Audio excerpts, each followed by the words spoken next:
Today we're out in Market Theatre in Newtown for a workshop regarding sisters who are working in film and television industry. And briefly they'll be talking about sexual harassment within the industry and how the industry can get involved.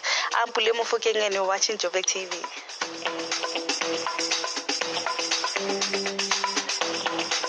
I think the best place to start, really, Zoe, if you don't mind, just can you give everybody background to the Code of Conduct, how it came about, but most importantly, sort of outline what it is and what we're wanting from it.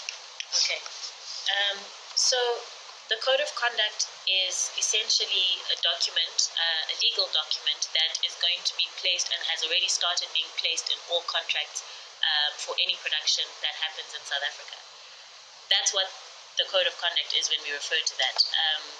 How it came about is that there is labor laws in the country that protect people against sexual harassment. Sexual harassment is illegal, but what happens is that because of the way the industry, film and television industry works, a lot of freelance work happens where there's no formal employer status. And so people fall in the gaps in terms of them being freelancers or independent contractors and therefore are not covered by these rules. Yeah, so I think it'll be good to take a step back because the Code of Conduct and the PSA campaign, the That's Not Okay PSA campaign that you'll see, is really came out of the research that we did. So I think it's obvious that the world is in crisis. I think the hashtag #MeToo campaign that came out really last year kind of alerted the media's ears is to a problem that has been ongoing for a long time, even before the Harvey Weinstein saga came out.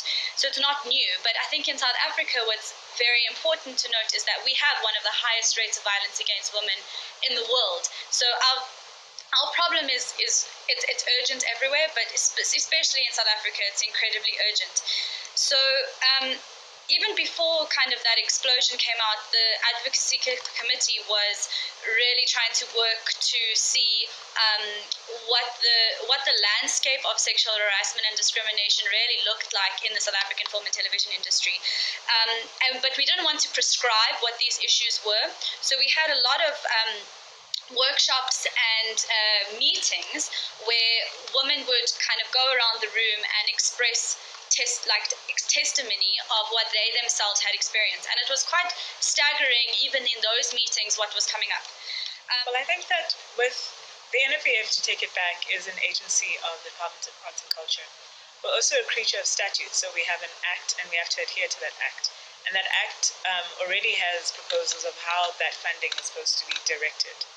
So principally, there is no issue with the Code of Conduct, which is why we've been willingly working with SWIFT since the launch at DIP. However, we cannot restrict funding retrospectively. It has to be formally in our funding policy before then we can change conditions to funding. So right now, we review most of our policies annually, and right now we're reviewing this funding policy, and we are taking the principles of SWIFT in accordance with our MOU into that funding policy.